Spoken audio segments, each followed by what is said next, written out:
Hey, it's Chronologically Gaming, the only channel that's perpetually retro because we're playing every video game in order of release, the newest, most definitive edition of the entire video game industry. It's currently June 1982, and we were reading Electronic Games Issue 4. Let's get back into it. Here we go. It is time to read. I wouldn't leave you hanging after the last episode. We want to continue and see what else we have to see in the Electronic Games magazine. Starting with, the last part we talked about was the top picks of Electronic Games picked hits. You can see here we have the top or best games that they have gone through. Let's flip on to our next page. There we go. This is a giant spread. This is a big ad from South Pacific Video. More for you in 82, where we are right now. The games people play. 20 billion quarters poured last year into arcade monsters, and I wonder where they get these stats from, because as we've read Electronic Games, they've said how many quarters are being thrown in, but I don't know for sure what it is, if it's an accurate count. But here it is again. For the very first time, they've revealed ColecoVision to us, and there is the specs.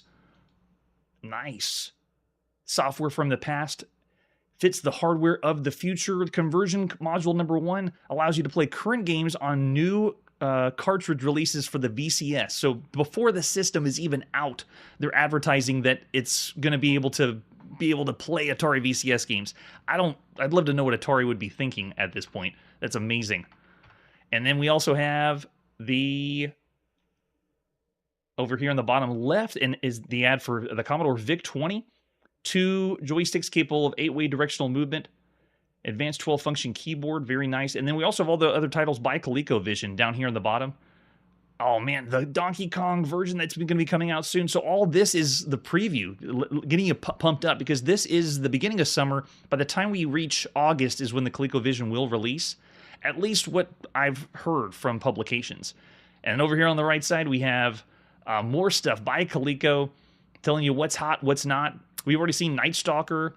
Haven't seen Tron yet. I didn't tag that one as a release yet, or Lock and Chase yet. But here's some early screenshots from it. We have seen Chopper Command by Activision and Star Master. Well, actually, I don't think we've seen Star Master yet. It's so exciting. And we have over here Donkey Kong. That is going to be the big one whenever they get released.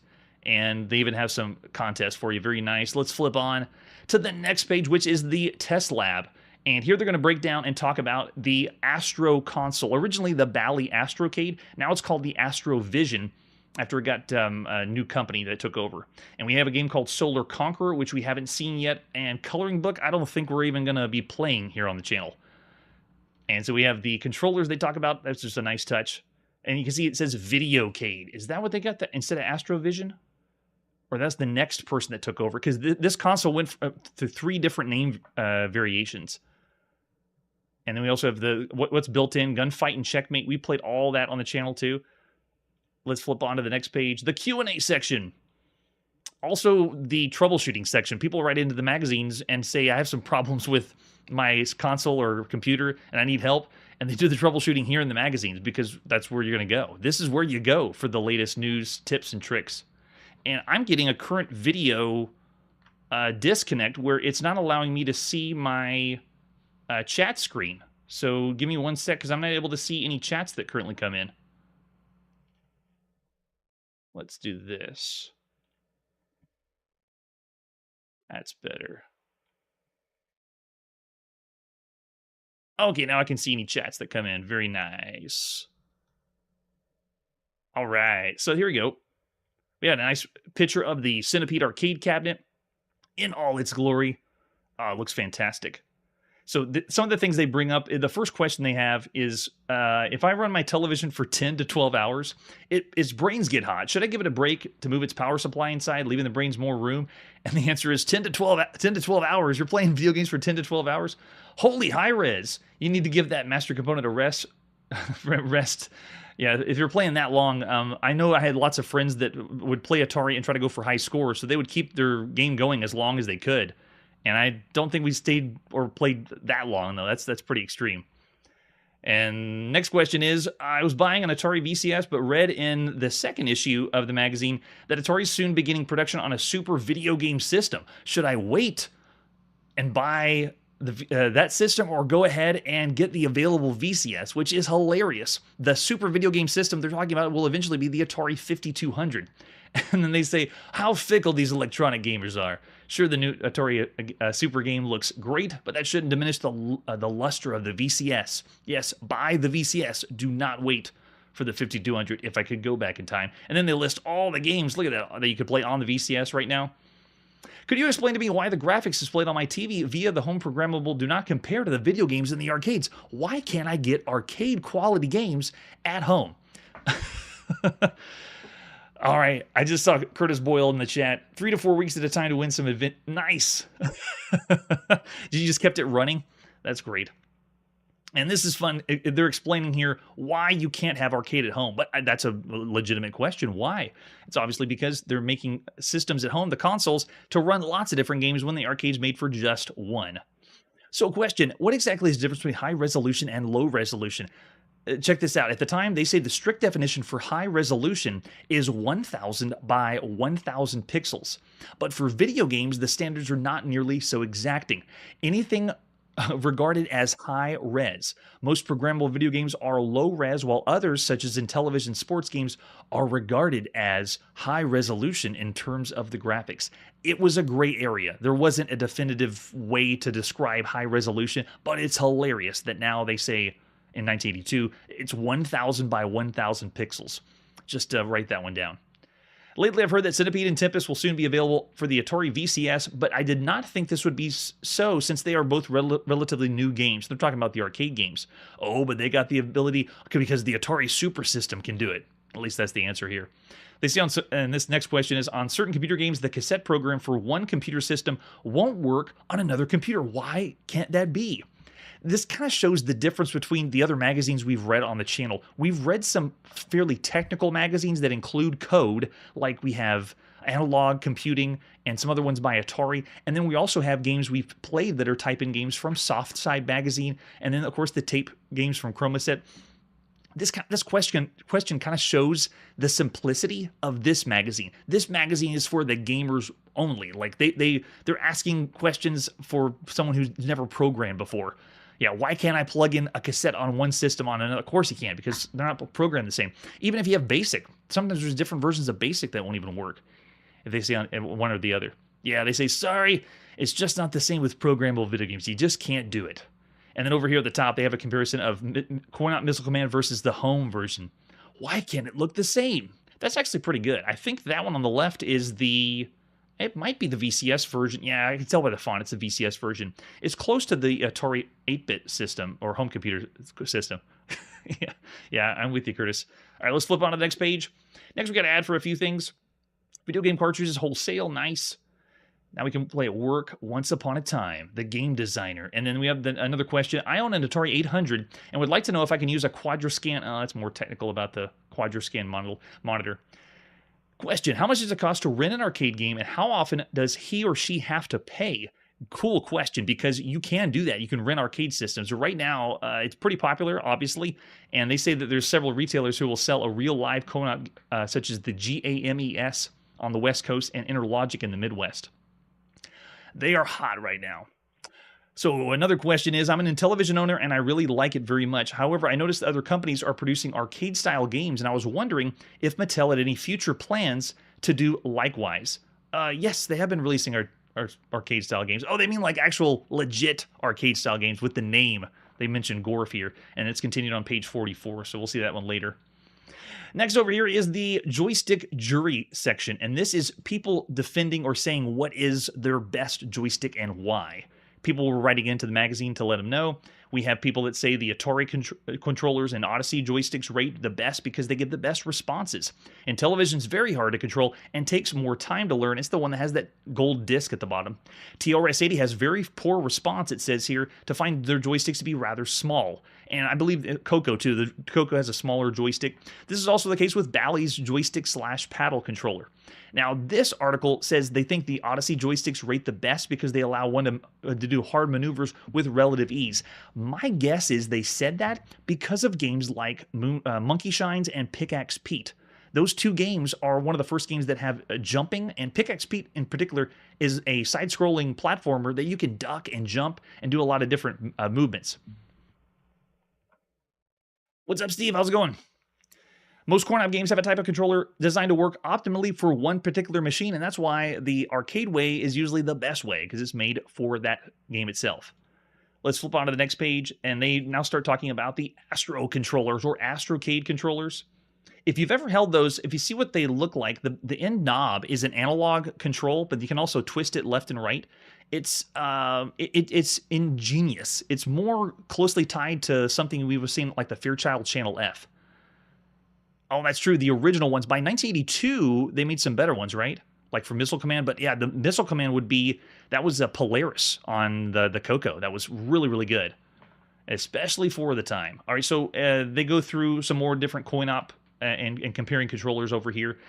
And then they also talk about the Odyssey 2 controllers again, and Atari controllers, lots of different ones that you can be playing on. And when we're here on the channel, I do consider that whenever you're playing the game, because obviously we're going from game to game to game, and we don't have the controllers in front of us, but whenever you play them yourself, it's a different experience on either one. Like when you go from a computer, the ZX Spectrum with the chiclet keyboard, and you're playing a game, but then you go to an Atari joystick, it's a totally different experience. Essentially, you can do the same thing, though you move in different directions, but it does affect how you play the game. And then we have the next issue, what's going to happen next, that you can write in about. The joystick jury, and yeah, you can see the deadline to write those in. So get them in now. The home arcade controller, and this one allows you to switch between, is that Astro Blast Rapid Fire? So you can, oh, it has the knobs. You can go between paddle controls and joystick controls. Fancy. Let's flip on to the next page. It's now Inside Gaming. Now, this is all about Inside Gaming and the world of Muse software. They're talking about Castle Wolfenstein. That's the big one.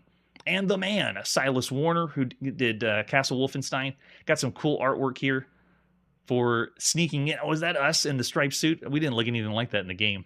But then they bring out some other games that Muse Software's done, in, like Robot War, which is another really impressive one. I would say almost too complicated because you're essentially going to be programming robots. And this is kind of cool that they're giving some props to Muse Software because Silas Warner and what he did is some of the best games you could play. All right, let's go to the next page. Next, we have the glossary for gamers. This is funny. Testing your knowledge to see, again, how smart you think you are. Every hobby has their own language of specialized terms and slang expressions, and electronic gaming is a relatively new pastime. Here's a few words and phrases that may be unfamiliar to newcomers, like the action button. What is that? The arcader. Some of these are really easy. Basic, of course, is the high-level language used by programmers. Chess computer is one of the computers that uses the microprocessor to play classic strategy game, but not used for other computer applications. They talk about, see, these definitions kind of, again, show you the level of complexity the issue of this magazine is compared to others. Though, if I was a young kid at this time in 1982, this is the magazine I would enjoy and want to read. I'd be soaking all this up. Look at this. What is a ROM cartridge? A programmable video game. A monoplanar keyboard. Flat pressure sensitive board used to... It's the one like the Odyssey 2, which is terrible. If you ever wanted to type something on the Odyssey 2 keyboard, it's just terrible. I'd never heard it referred to as a monoplanar keyboard, though. Then we have the senior video game system, software, standard video game system, standalone games, tape, video game, and voice synthesizer. Nice. And then we move on to our next page. This is the reader's reply, which is just writing in to the editor and asking them some stuff. They've heard rumors about the new game for the Atari VCS called Graves Manor. And Graves Manor eventually is going to become a haunted house, which we've already seen for the time. And they see they also are restructuring it to release Raiders of the Lost Ark, which is going to be coming out soon. And I have all fingers and toes crossed if we can get the creator of not just E.T., but Raiders of the Lost Ark, Howard Scott Warshaw, to join us. He said he was interested, but he obviously has a very busy schedule. We also have a letter to talking about adventure with a hidden message or the Easter egg in adventure. I think they brought it up here on Electronic Games 4 or 5 times. Have you heard about the Easter egg in Atari's adventure? It's here a lot. And over here in history, in your history of video games in the article, A Decade of Programmable Video Games, I thought you might be interested in some facts concerning computer space. Now, they say Nolan Bushnell was the chief engineer on the project. The name was developed and introduced by Nutting Associates of Mountain View, California. Another engineer who should receive some credit was Ted Dabney. Someone's shouting out Ted Dabney here. That's awesome. Nutting Associates unveiled Computer Space in November 1970 and ultimately produced well over 2,000 units. Hardly a failure for their first effort. In fact, there are still Computer Space games out there collecting quarters. What, in 1982? That's so cool.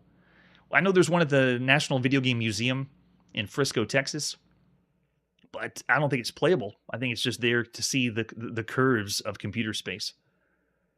And yeah, I would be really excited if we had Howard Scott Warshaw on the show to play games with me. That would be that'd be insane. All right, let's flip on to our next page. Grand Slam. This one's all about the world of baseball video games and which one is the best. They just rave and rave about Major League Baseball for the Intellivision, and why not? It's the baseball game that has the license of the MLB, and they break down some other baseball games like Baseball Strategy by Avalon Hill, Electronic Baseball, and then there you go, Home Run on the VCS. And we played all of these, and I'm with them. Major League Baseball is the best baseball game you could play for the time. Oh, is that him as the umpire? Yes. Love it. All right, let's flip on to the next one. It's going into more about some other baseball games or baseball history. Tornado Baseball is another one we've seen in the arcades. And the first round or type of games we saw for baseball were almost like Pong or Breakout. You just have a bat that moves, and you have to get the ball to bounce in a certain place, but it's not true baseball games. We've now seen games that play more like baseball, and there's the Odyssey 2 baseball down here in the center of the screen. And then they also talk about the computer games, which is a nice touch. We haven't seen really action games too much on the computer. There's been a few that have been pretty simple baseball games, but majority of them have been strategy games, like the ones by Avalon Hill or SSI. That's the one where you design your own players, and they're based on board games, not necessarily a video game, like in more modern sense, I guess. All right, let's go to the next page, which is tips for Pac Maniacs. Imagine a time where you wanted to get tips on how to play Pac-Man better. How do you gobble up more points? And who in the world is that on his shoulder? That does not look like Pac-Man. That looks like evil Pac-Man. Arcades across the country show clearly that Pac-Man is the #1 coin-op video game. And yeah, it's got its own song on the pop charts, at least in North America. 48 million quarters per week are going to Pac-Man machines. That's a cool $12 million, or annually $600 million a year for just Pac-Man. What's behind Pac-Man fever? It's probably impossible to know for certain why Pac-Man has surpassed all other games in history. If anyone actually knew the formula, they could consistently produce top-selling games. And all the manufacturers have had their share of clunkers. This is just bizarre that it's a world where Pac-Man or maze games is the craze. So cool. Here is the Coleco tabletop, which we've already played and showcased on the channel. Lots of fun. I would say one of the best handhelds you could play at the time. And what's this? Kickman is here. High-resolution arcade game. And then they're breaking down some strategies and tips on how to play Pac-Man better. Thank you. Thank you, Ken Uston. Oh, nice. Do you remember what the name of the book was? We are doing magazines here and there on the channel. I wasn't going to go into books, but every now and then we'll have some games that were published in books as type-in, and that's something that we don't hit on as much, because when I say I'm going to play every video game, that is another really big exception, is the number of books and the number of games in magazines. There are so many type-in games and so many books right now that I eventually had to just put halt and say, oh no, I just can't do everything. I'm just going to do highlights, or ones that people point out and say, you got to get this game that's a type-in only from a certain book, and then I'll showcase it. But other than that, there's so many games that we don't really talk about how many books are being published with video games in them.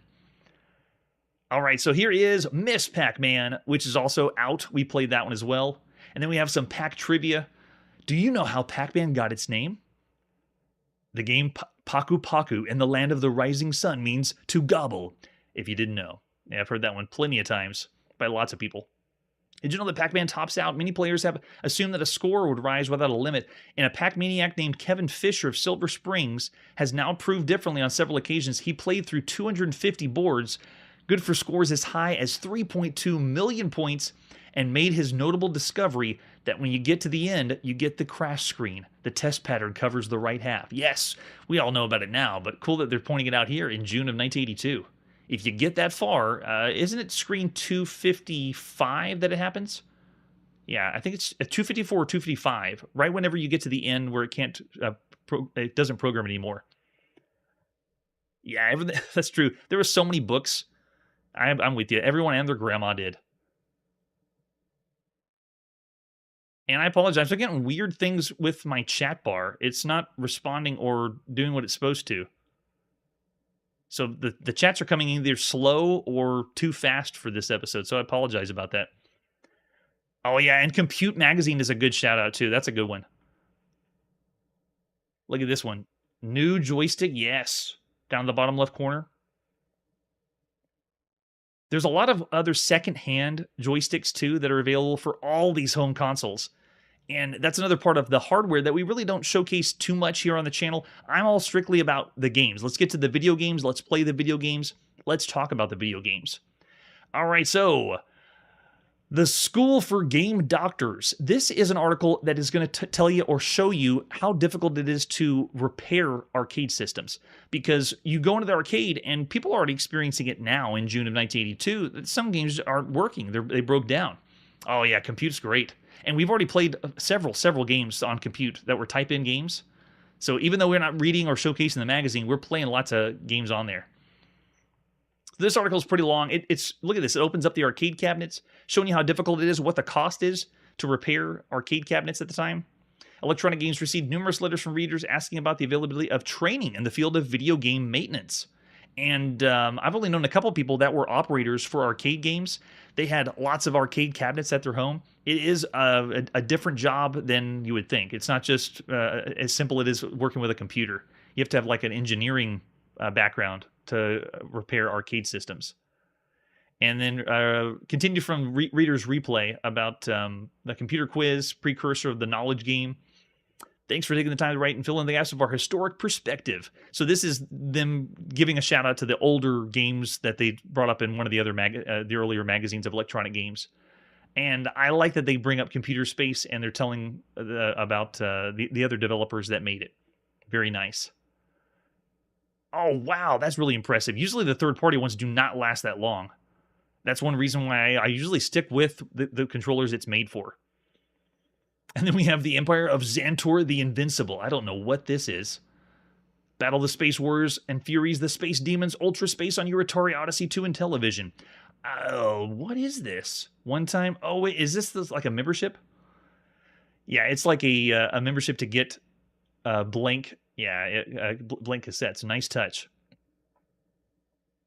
Yeah, good question, Manly. Whenever I'm playing all the games, most of the time I'm either have a paddle control that's going to be controlling the games, or I'm going to use a modern controller. If I have a system that is going to be like mostly consoles, then I'm using a modern controller. If I do arcade systems and I get something close, I have one of the large arcade boards that I can play. But for the most part, it's mostly modern, like Xbox controllers. But man, oh man, I want to have the original. That's the way to play. Introducing the National Arcade Scoreboard. How do you stack up against everyone else? And that's pretty cool. They show a few games on, not just in the coin-op arcade, but in home computer and home consoles of seeing what your score racks up to everybody else. Very nice. Mine would have been at the very bottom. Yes, Errol. Yeah, there's so many. I've gone through so many joysticks too. Let's flip on to our next page. Next is Arcade America, where they talk about an arcade somewhere in America. This is Disney's Arcade Wonderland at Disneyland. And sadly, they only have a few pictures here of the Penny Arcade with some examples, and that looks like the Zoltar from Big inside. And you saw lots of different arcade cabinets. Pinball, of course, was available too. They have, look at that entertaining Brer Bear. And the arcade cabinets that you can find here are Pac-Man Deluxe Asteroids Deluxe. They flipped it around. Frogger Tempest, Kix, Star Arcade, Space Chase, Gorf. Very nice. Not the best pictures, but cool that they're showing off some arcades around at the time. And now, the Video Game Hall of Fame. Electronic Games started this issue. Every issue, though, they've been showing off what are the best games or their opinions of the best games. This one is they're putting in a Hall of Fame of just the best of the best. And what's interesting is some of these games we know, and we refer to today as some of the best games ever. There are rules for voting the Video Game Hall of Fame. It has to have any knowledgeable electronic gamer is eligible to vote. Only one nomination shall be made by any one person. Any commercially published programmable video game cartridge, coin-operated electronic game, or microcomputer game software is eligible for nomination. I guess that doesn't include type-in games. Maybe I should have made that the requirements of my channel. It has to be a commercially published programmable video game cartridge, coin-operated electronic game, or microcomputer game software program. There we go. I need to put that in the rules. All nominations must be received in the ballot, including an electronic game magazine. A copy of facsimile is perfectly acceptable. Yada, yada, yada, and then get it in by this time. And there is the ballot if you want to vote in. But here's what we got so far. Pong is on the Video Game Hall of Fame, and I'm with him. Yes, Pong should be on the Video Game Hall of Fame. While it is technically the second example, I would give the brown box as the first example of moving a little thing back and forth. Of course, on the Odyssey, it was there first too. But then Pong made it commercially acceptable to everybody. If we can go back in time, Victor, we should put in the ballot, yes, for which one? The Hangman on the VG5000, the one in Germany, the console in Germany, or the Hangman that we just played, which was the Yes, the Hall of Fame. The Hangman we just played, which was still pretty morose, was the now I'm trying to think of the title. It was Lynch Mob. Yeah, that was one we just played recently. Let's move on to some more Hall of Famers, real ones. And then we have Space Invaders, and yes, I say Space Invaders should be in the Hall of Fame as one of the best arcade games ever. And let's press to the next one.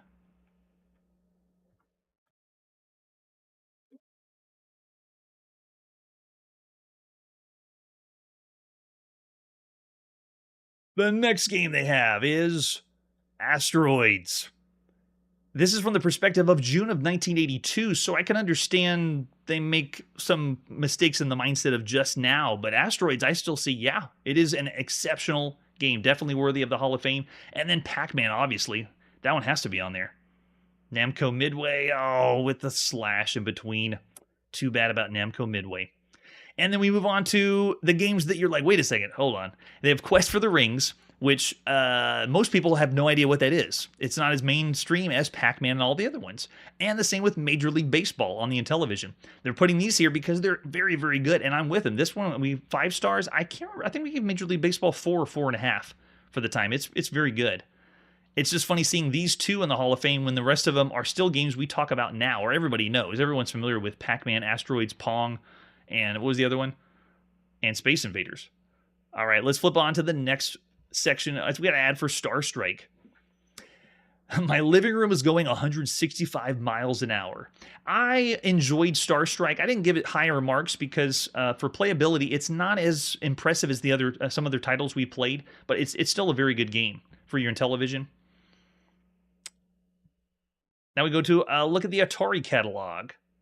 What's happening in the world of Atari? And they're talking about Atari home computer. We got Rescue at Rigel, which we've seen on the Atari home computer. Crazy Shootout, we've seen that one as well. Very good time. And you can also see the prices here. This is $50 for Crazy Shootout. It was a good game. Now that I see the price, though, I'm second guessing that. And then we have Rear Guard. It's available on lots of different home computers right now. We played a few of them. And then Crush, Crumble, and Chomp. This one isn't giving reviews. Notice it's just giving you a brief synopsis of what the game is. Yeah, that's a good point. Donkey Kong is out right now in the United States or pretty much all over the world. And Frogger Frogger should be here in North America too. So yeah, the Donkey Kong and Frogger should have replaced Quest for the Rings and the Major League Baseball. Probably because they wanted to have something from a console and not just an arcade.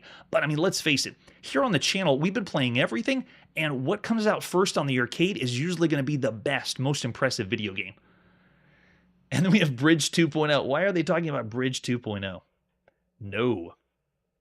Adventureland, no way. That's nice. Did Scott Adams pay for them to talk about Adventureland? Isn't that strange? Yeah, when you think of the cost of games with inflation, it's really expensive. And now all the games are not as expensive.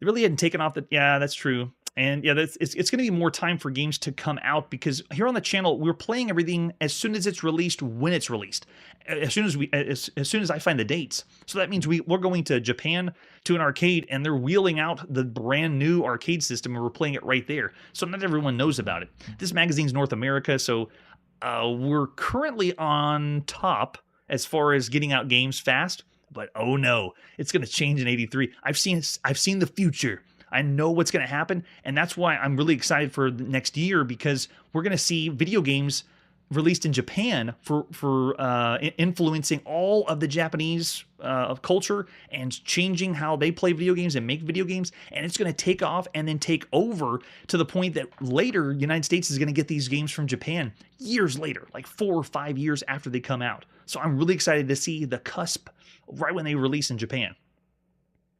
Oh, another one by Adventure National. We got Mission Impossible 2.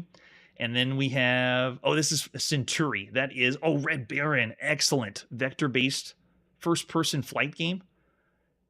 All right, here's another reason I wanted to read this magazine, which was the Player's Guide to Electronic Adventures. So now they're going to go over adventure gaming, and another highlight to this magazine. This magazine shows you all kinds of games, not just the arcade games or the console video games.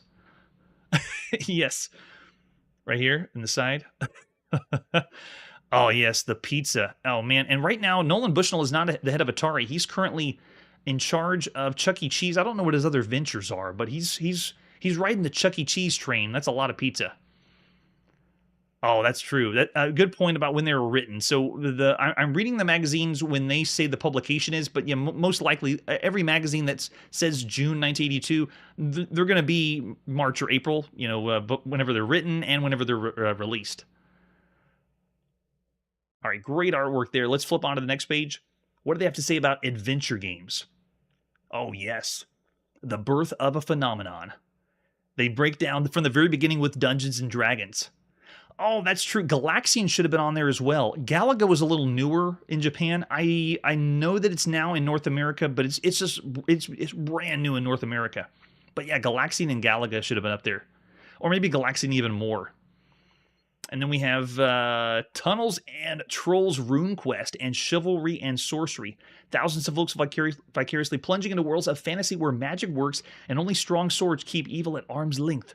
Role-playing goes electronic, and then they talk about the beginnings of role-playing video games, which is interesting because they first started talking about adventure games, and I thought it was going to be text adventure games. Yes, it is rigged. Why did they put... Now, Quest for the Rings is very good for the time.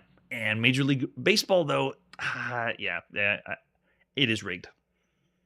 So this is almost talking about our history here on Chronologically Gaming. How they go electronic. They're talking about the first home computers, TRS-80, Apple II, and then the Atari home computer. Oh, where's the Commodore PET? Is there no Commodore love in this magazine? And the original role-playing games that came out there. Some great artwork they have in this magazine. Love it. And then from Mainframe Systems to Scott Adams. Another shout out to Scott Adams. Well done puzzle adventure games. Cornerstone of the line is Scott Adams Adventures, which have reached even a dozen at the latest count. Adventureland's a good place to begin with because it's based on Colossal Cave. Oh yeah, the dungeon crawler RPGs. Were you a big fan, Errol, of the Dungeon Quest series? Or Hellfire Warrior and all those, because that would be, if you weren't playing Ultima or Wizardry, that would be the other big role-playing game that you check out. Unless you were playing Sword Thrust, that's another one that's really popular. Well, I shouldn't say popular. It's another one that's out there, that's immense and large. Then we also have the Empire of the Overmind, which is another text adventure game. That one's okay for the time. I didn't give it as much props because one thing that sets the adventure games or text adventure games apart right now is the text parser and how well they're programming, not necessarily the story. Because if you have ease of use to get into the text adventure game, then it works great. For example, we played a text adventure game that was written pretty good for the ZX81, but you're playing on the ZX81. So typing in was clearing the screen after every letter. So even though the game's written well, it just didn't play as well. And then we have Topos, which we've seen as well. And Cyborg. Which Cyborg are they talking about? Newer Cyborg? I don't see which one. Because the only Cyborg I'm thinking of is the one we played on the TRS-80. Oh, Fantasy. Yes. We'll be seeing those later. Yeah, right? Yes. It's the beginning. Thanks to Arnold Schwarzenegger, we're going to see so much barbarians everywhere. Next, Stalking Evil with Sword and Joystick. Adventure gaming meets arcade gaming or action arcade gaming. Combining the two together. And then we have the House of Usher, which are they pointing out any other game besides House of Usher? This is the House of Usher is by Crystalware, which is a pretty cool game. It is buggy as hell and can crash at any moment. But if you haven't seen House of Usher or the other titles by Crystalware, check the link down below for all the games we've seen so far and look and just see some footage of it because I get like chills. It feels almost like I'm playing something like Legend of Zelda because it's a top-down, you're moving around, and they're slightly incorporating action role-playing or action-adventure. It's just like a little sprinkling of it there. It's just impressive that they've tried that. Oh, Moria, yes. We will be seeing Moria. Wait, no, Moria is already out on mainframe. So if you played it on mainframe, yeah, you'd be playing that already. We haven't seen it on a home computer yet. But we also haven't seen... We've seen plenty of roguelikes, which I really enjoy those. But the roguelike scene is more prevalent on mainframe or larger computers. At home, though, I was surprised that the first game we played that was a roguelike wasn't Rogue. It was Beneath Apple Manor. And we had another one we played just called Dungeon for the Commodore PET. So there's a lot of roguelikes that I thought Rogue was first, but nope. And Saving the Damsels in Distress. Look at this artwork. It's so cool. And what game are they talking about for this one? Earlier action-adventure games produce attractive graphics for the Apple II and Atari home computer. And then we have the Interstellar Avenger Fights Alone, which is what? Considerable armor, joystick makes it for the surprisingly wide range of movement. Oh, okay, so they're talking about how limited you are whenever you do an action or role-playing game or action-adventure game. Oh yeah, thanks, appreciate it. Yeah, that's true. If you do see the footage from what we had played before, role-playing games and dungeon crawlers, we die a lot. There's a lot of death here. And then over here on the bottom is the adults only section. Adventure gaming isn't all slaying dragons and freeing planets. For those old enough to handle a decidedly R-rated game, Online Systems has, once again, is Ken and Roberta Williams just plugging this game over and over again? Soft porn adventure. That's right. And you have to seduce 3 women. Not exactly Lord of the Rings, but a lively change of pace nonetheless. And I don't know what game they're showcasing in the bottom right corner. I've never seen those aliens before. Let's press on to the next page. Next one is Ultimate Electronic Adventures, adding visual dimension. And they're talking about adding graphics to the text adventure games, i.e., Wizard and the Princess, all the high-res adventure games by Online Systems. So cool. That's what's the future, what's happening next. And then Cranston Manor is another really good one. That one is, are they giving the credit to it? I think that's Adventure International. No, High-Res Adventure 3, that's still Sierra Online. But then they give a shout out to Alibaba. That one is way beyond, oh wait, Alibaba's a different one. Not Alibaba and the 40 Thieves. This is the one that was the graphic, just some pictures on top. Yeah, isn't the artwork incredible? Look at this. That just gets you in the spirit. I want to play some dungeon crawl games. Multiplayer adventures arrive. Wizardry, the big one. Ultima, look at that. They have the front box. I believe that's the original. No, not the original, but the newer box. And then Empire 1 World Builders. Oh gosh, that's a huge game. Exploring the known universe. Who knew? All right, let's keep going to the next one. See, this is all about adventure games or role-playing games. Adventures Cartridges of Wonder. And this is playing these kinds of games on home consoles. Like they say the Atari VCS, and the game they are talking about is Adventure, the Warren Robinette game, where you get to play as a pixel. Or 4 pixels, just smashed together. And then we also have the Ringmaster for Quest for the Rings. They have to talk about Quest for the Rings again. It is pretty big right now. And then over here we got an ad for some few Magnavox Odyssey. Look at Intellivision's $250 right now. It is expensive.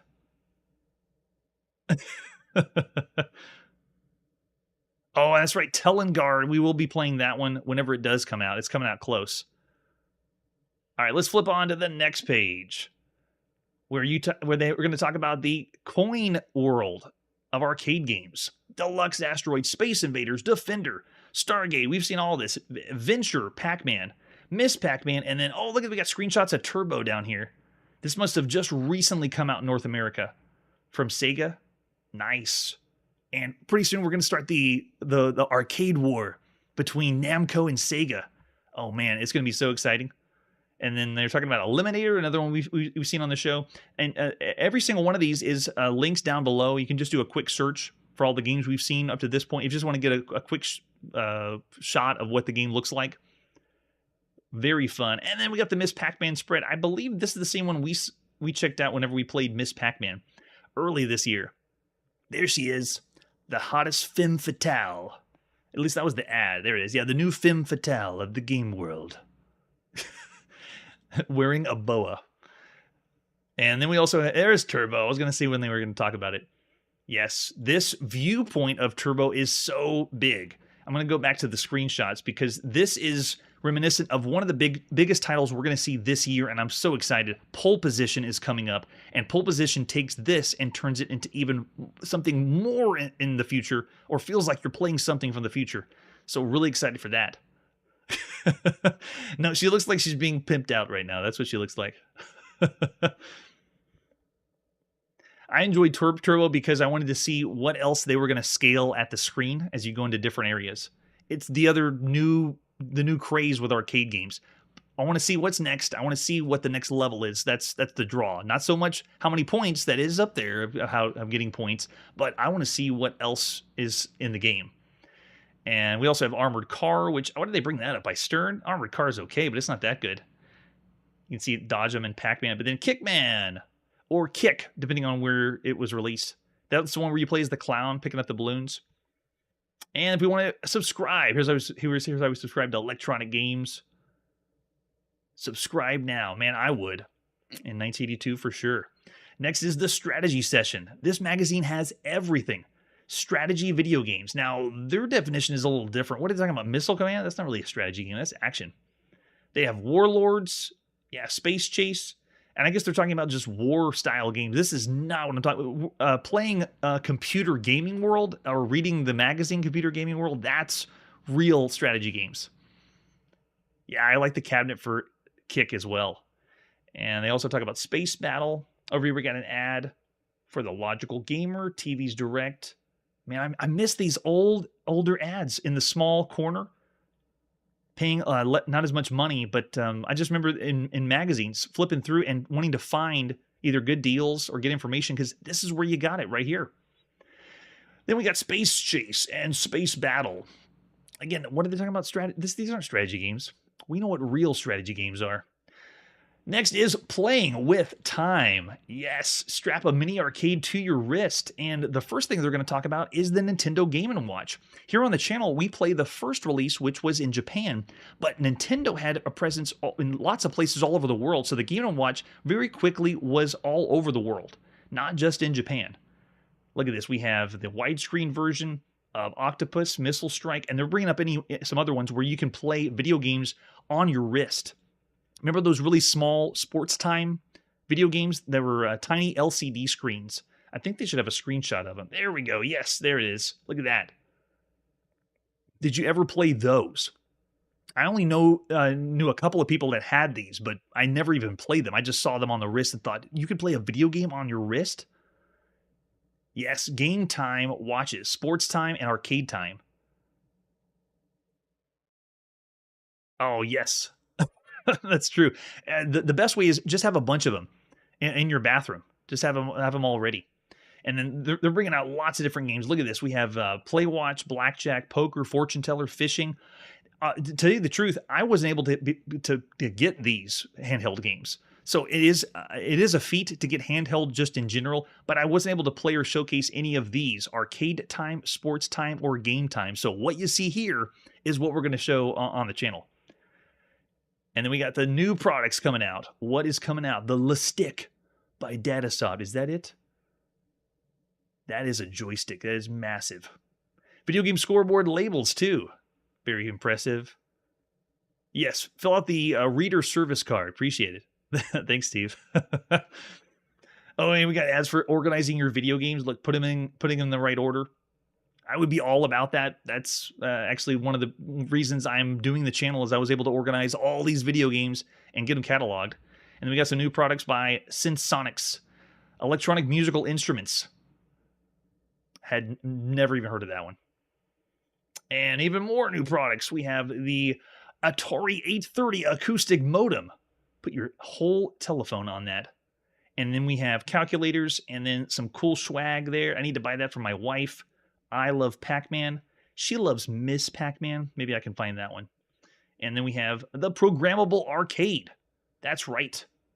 Grand Prix, the latest from the creator of Fishing Derby, Laser Blast, and Freeway, David Crane of Activision, has finally given the VCS owners an auto race game they can love. Grand Prix blends the most sophisticated graphics ever seen in a VCS program with superior action, sound, and playability. Wait a second. Now, in my research, Grand Prix wasn't going to be released until closer to the holiday season, like around November, maybe October. But are they saying it's released now? Is Grand Prix out? How are they rating and playing the game? I'd like to know. Yeah, it says it's a blast to play, like it's out now. All right, and then they also have Astro Smash, which we've already played Astro Smash. Yeah, there's Grand Prix already out? See, this is another reason I like to read the magazines, because that lets you know if this is the June issue, then they were playing it by May. They had to have been. No, it is. Yeah, it's got to be really hard to use that. Oh, man, I don't even want to know the pain. And then we have Space Armada. Oh, here we go. We got Pac-Man. Now, Pac-Man. Oh, here we go. This is fantastic. Look at this. All right, folks, first the bad news about the most eagerly awaited video game of all time. Atari's VCS version of Pac-Man neither looks nor sounds anything like the coin-op original. The graphics are clunky and unsophisticated. There's no changing bonus items such as cherries, limes, keys, but simply an orange square with a blue dot inside. And the sounds, except for an inappropriate metallic boing whenever the gobbler consumes a pill, are virtually non-existent. Joystick response in all game variations, but especially game 1, is horrible. Getting the gobbler to drop down through an opening is an ordeal. I don't believe this. The goblins blink constantly, making them difficult to see, and their eyes do not look in the direction they're seeing or traveling, but simply rotate through 4 positions. Now, what about the good news? This is awesome. They're talking about the VCS. Yes, this is amazing. Oh, thanks, Errol. I appreciate it. What about the good news? There's a Gobble game available for the Atari VCS. Beyond that, it's disappointingly difficult to find anything positive to say about this game, considering the anticipation and consideration time of the Atari designers had to work on. It's astonishing to see a home version of classic arcade contests so totally devoid of what gave the original its charm. Wow, this is amazing. Yes, confessions, right? Telling us how bad. We already knew that. We know that now, but it's so cool seeing them point this out at this time. In the coin-op classic, players maneuver the hungry Pac-Man around a labyrinth stocked with pills patrolled by rabbits. Yeah, we know how Pac-Man works. What they should have advertised was Ghost Hunter for the Atari home computer. That is the awesome Pac-Man that you should have been playing. But by this point, Pac-Man was just released for the Atari home computer. And like we said, this was probably written around April or May, so they probably didn't have it yet. But I'm sure we're going to talk about it next issue. Then we have Super Breakout. Oh, yes. Tell me, gamers, how often does the VCS version of a popular coin-op classic not only measure up to, but surpass the game which is played? Yes, Super Breakout surpasses normal Breakout. And next is the Computer Playground. Android Avengers attack from all sides. This is Crazy Shootout, which we've seen. That's a pretty fun one. I don't remember any of this. Is this the artwork for Crazy Shootout? This is the time where we're using our imagination, and the artwork definitely helps, but this has nothing to do with Crazy Shootout. Cool artwork, though. Very sci-fi. Everyone in the future in 1982 wears full leotards. That is a very good point. Now that we know a little bit more about Pac-Man, it is very impressive. Same with the other ones that Howard Scott Warshaw had to go pump out really, really fast. All right, so that's a lot about Crazy Shootout. Very cool. Let's go to see what else they have. What else are you going to talk about in the computer world? Protector. Very nice. Protector is a really fun one, too. Captivity is one I don't remember as well. This one is a slash 3D maze slash adventure, but it's just very, very slow and very clunky. I didn't enjoy it at all. Of all the games we played to this point, I gave Captivity 2 stars. It was bad. And then we got some awesome artwork. Look, more sci-fi. Blown up volcanoes. So cool. And then we have Protector. That's the one by Synapse Software. Very cool. Let's move on to the next one. They're bringing out lots of computer games. Look at this. County Fair by Datamost. And then Ricochet. Here it is. This one keeps being brought up in magazines, but I don't get the appeal.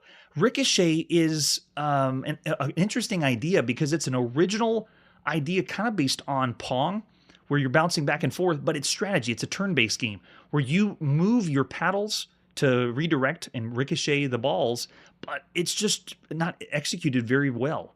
So I'm wondering if I'm phased and I'm not really putting myself in 1982 time. Yes, right? Oh, Protector 2. Yes, we will be seeing that one soon. It's before the end of the year, we'll see Protector 2. There's a screenshot of Captivity. That's a terrible screenshot. But you can see it's a 3D maze style game. With we have County Fair up here at the top. Yeah, those. If you buy it on cassette, the price is going to be a lot cheaper. All right, and then we also have the last one, which is the standalone scene. Very cool. That looks like we're going to do head-to-head. Electronic sports or electronic the Coleco head-to-head games. Pac-Man Coleco is, holy cow, I did not know it was that expensive. $70 for Coleco Pac-Man? Wow. Yes, that's a good point. You were happy to have anything, and whatever you did have, you played it to death. Oh yes, Seamus 2. We'll be seeing that one. Yeah, we've seen Ricochet in a few of the Atari magazines, and then they brought it up here. I wasn't expecting that. So we have the head-to-head games, Pac-Man, and Eat and Run. I don't think we've seen Eat and Run. What is that? Oh, it's like a Pac-Man style game. Head-to-head Pac-Man game. Interesting. Another reason why I like to read the magazines, to see something or hear about something I've never heard of before. A handheld that's a head-to-head Pac-Man game called Eat and Run. I'm going to have to check that one out and possibly slip it in if we missed it. These kind of games, though, in the top right, which is Reversey Challenger, we're not going to be able to play because it is a physical board game. We will not see those in the channel, but it is incorporating a little electronic components with it, which is kind of nice.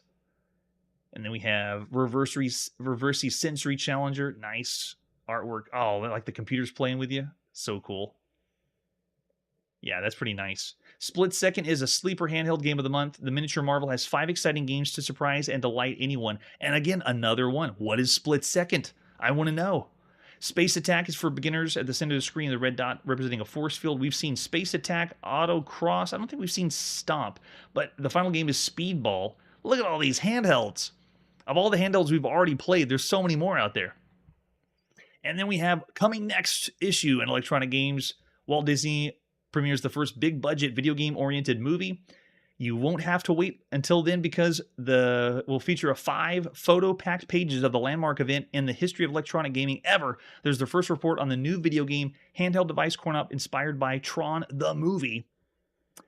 And that's interesting because we've already seen Tron the arcade game. So it's available in, I believe, New York and California at the time at least. Yes, it's Electronic Othello, but the Electronic Othello was more of a board game that you're moving around the pieces. And then we also have the history of arcades. Oh, yeah, we'll be able to see this one. So this is the next issue. We'll see this in July. Summer has so much to look forward to, even in the magazine world. Home arcading goes king size, plenty of articles and features of interest to arcade addicts, plus regular columns like this, the usual ones. On sale now.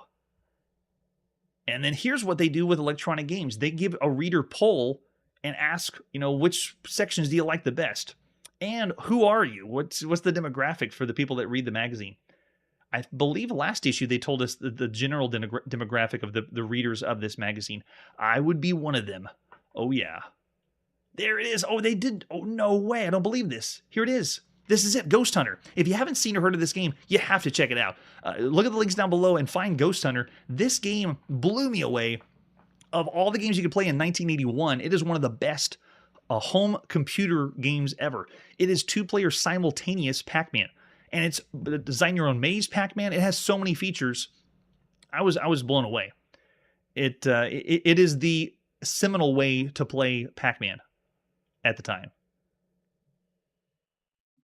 All right, it is the time. It is 1982. And then we have in with an ad for Barnstorming on the... what is this one? Oh, the VCS.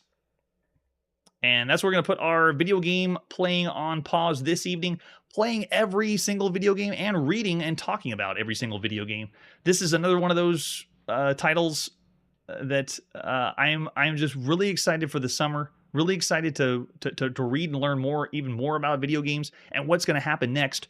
Of all the things we've seen so far and where we've come on the channel, it's really been an awesome journey so far because we started in 1971, and to go where we are now, it already feels like it's picked up. Like this already feels like I'm at a really big peak, like we're at the top and experiencing the video game industry just hitting its strides. And it's interesting that we say the top because obviously by next year we're going to have the crash and what happens after the crash. I'm very interested to see how that pans out here on the channel, but so far we've just seen everything go up and up and up and up, and it just seems like it's never going to stop. Well, that's it for today, and like I always say, have you played Atari today? Hey everybody, thanks for checking out the channel and joining me on my quest to play every single video game in order of release. We'll be streaming live every weekday at 9 p.m. Central, so join us and let us know if we missed any games along the way. This video would not be possible without Launchbox, RetroArch, and MAME. Tell all your friends there's some crazy guy named Chronologically Gaming trying to play every single video game. We have links down below that'll send you to places like our Discord and Patreon, and one that says all the video games we've ever played. If you go there, it's a list of everything, and you can click right to the game you want to see. Chronologically Gaming is the name to look for. We are Perpetually Retro, and we will catch you next time.